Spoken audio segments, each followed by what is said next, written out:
Now, construction on campus is bringing a lot of progress, and sometimes that progress means losses. Reporter Eric Larson shows us some of the losses that we're experiencing on campus.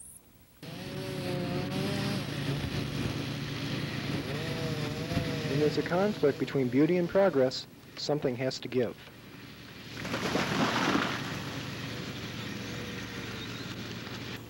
Tree number 52 marked the northeast corner of the new Science and Engineering Center on South Campus. Tree number 52 stood right in the way of progress. Contractors identified 143 trees around the Science Building site. Of those, about 30 had to be destroyed.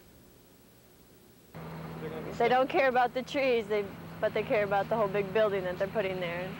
There was a lot of trees that they tore down. I think it's too bad. A lot of the trees that were there were huge old trees that have been around for I don't know how many years, but I think it kind of stinks because most of the trees have been here longer than St. Thomas itself has. But today's students aren't the only ones to be confronted with disruptive new development. The buildings we're familiar with were once home to trees and grass too.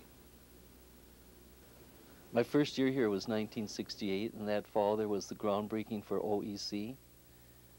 And what I remember about the groundbreaking is all the trees that were cut down.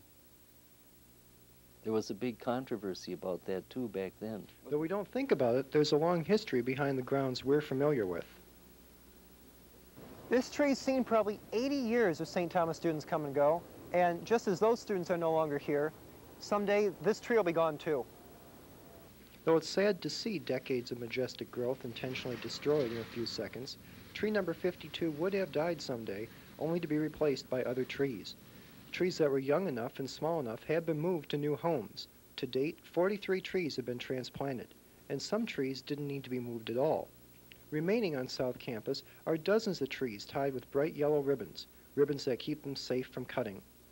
In 2 years, these trees will surround new towers of Mankato stone and will show that beauty and progress can coexist.